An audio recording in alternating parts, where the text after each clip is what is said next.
the agenda of destruction and death. And you're saying it's because of religion? I'm saying it's because of an Al-Qaeda organization that uses the banner of religion in a very perverse and corrupt way. Why? And this is a long issue, but Al-Qaeda is just determined to carry out attacks here against the homeland. But you haven't explained why. Can we clear up a couple of things, either one of you?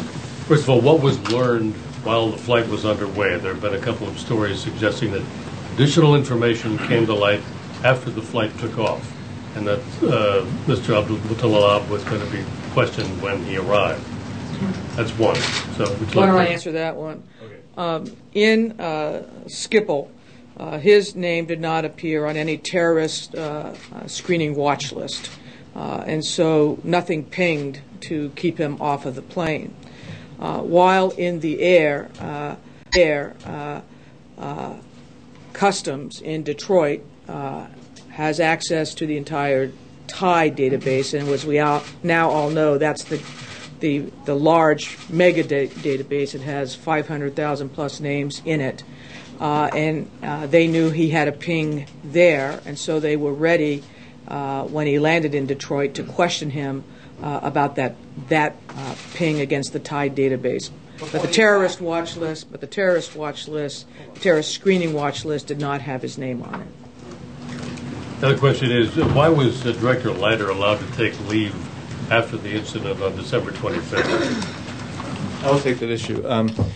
When the incident occurred on Christmas Day, a number of people came in to their offices and focused on it immediately. I was in constant contact with Mike Leiter throughout the afternoon, throughout the evening. Mike Leiter raised with me that he was in fact scheduled to go on leave to meet his son, and he asked me whether or not he should cancel that trip. I asked Mike about whether or not he had a full complement of folks and his deputies were going to be in place. Mike said he did, and I said, Mike, no. You deserve this vacation. You need to be with your son. So I was the one who told him he should go out there. The events that took place on December 25th, our review has looked at what transpired before then. Since then, I think we have all sort of recognized that the government, the intelligence community, the Homeland Security community has worked seamlessly well, and we were in constant contact with one another throughout the period, then the week after the attack. First question, when did we first, for Mr. Brennan, when did we first know that AQAP had intentions to strike the U.S. homeland? How early? In the intelligence that we have acquired over the past several years, it's been rather aspirational. It has said things, it has promoted a certain view as far as bringing the fight to us, but all of their activities, at least that we were focused on, were happening in Yemen. They carried out attacks against Prince Mohammed bin Nayef in Saudi Arabia, against Saudi targets, inside of Yemen, against Yemeni as well as against U.S. targets. So it was aspirational. We saw that there was this mounting sort of drumbeat of interest in trying to get individuals to carry out attacks. That was the fragmentary information. And so in hindsight now, and 20/20 hindsight always gives you a much better opportunity to see it, we saw the plot was developing, but at the time we did not know, in fact, that they were talking about sending Mr. Abdulmutallab to the United States. Can I ask you just one follow-up? Your first recommendation is to assign responsibility on all leads that are high priority. And it just seems like that would be the basic premise of any intelligence system. It seems so fundamental. I'm sure people wonder, really, that's a reform we need? What we've done so far since 9/11 is to really help to distribute information throughout the community, increase capability throughout. There are a lot of different organizations involved. I think what we're trying to do is to make sure that as these threads develop, and there are so many of them, that it's clearly understood who has the lead on it. Because most times, CIA, DHS, FBI, NCTC, and others are working it. What we want to do is to make sure that for each one of these threads there's a lead, and they're going to make sure that it moves forward. John. Mr. Brennan, you mentioned the problems of intelligence sharing before 9/11, but after 9/11, when the 9/11 Commission report came out, it was all about connecting the dots. And at that time, there was a pledge by the intelligence community to do better on connecting the dots. And I'm wondering why, from that standpoint, not from the pre-9/11, but from the post-9/11 Commission standpoint, why dots weren't connected. And when you say you're going to improve analysis, how is it going to happen this time when it didn't happen that time? Second point first. Analysis has, in fact, improved steadily. As I said, we have an amazing track record here within the United States, the intelligence community across the board, as far as identifying these plots early, disrupting them, thwarting them, and preventing those types of attacks in every instance. So what we want to do is to make sure that we even raise that game even higher. As far as information sharing in those dots, in the past, before 9/11, you had dots in separate databases that were separated from one another and were not connected from a network standpoint. Also, you had a husbanding of those dots by individual agencies and departments. We don't have that anymore. There's better interoperability. There's better accesses. More places have access to more of those dots that come in.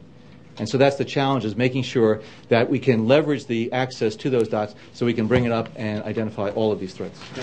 Madam Secretary, you mentioned, the President mentioned major investments forthcoming. There's already $1 billion in the stimulus. Can we expect more investments beyond that $1 billion? And how will that be paid for? There are talks about raising airline security fees to cover some of these costs.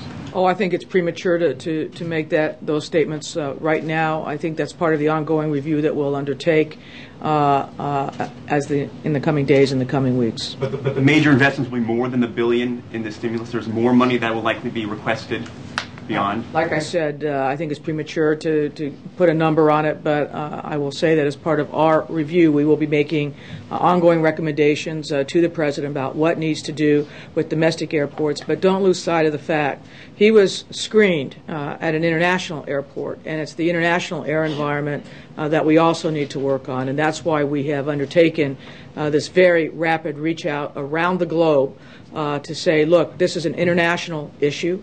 This affects the traveling public of people in countries around the world, their safety. These terrorists don't discriminate when they get ready to take down a plane. And so that's a very important part of the ongoing process as well. Robert, might we be able to ask some non-terror related questions at the end, if there's time? If there's time, I'm sure we can get this. Mr. Brennan, I'd like to pick up on something that General Jones said in his interview with USA Today. He referred to the Fort Hood massacre as Strike One. And I'm curious if you can explain to the American public why things that were learned after Fort Hood, Yemen, a cleric who has quite a visible role in advocating for terrorism, didn't create within the intelligence community and the larger apparatus a higher sensitivity to the kinds of things also visible in the Abdulmutallab case, and how much does that disturb you? And secondarily, were you personally briefed, sir, by the Prince of Counterterrorism in Saudi about the possibility of explosives being hidden in garments or clothing? And did that get communicated down to the system as well?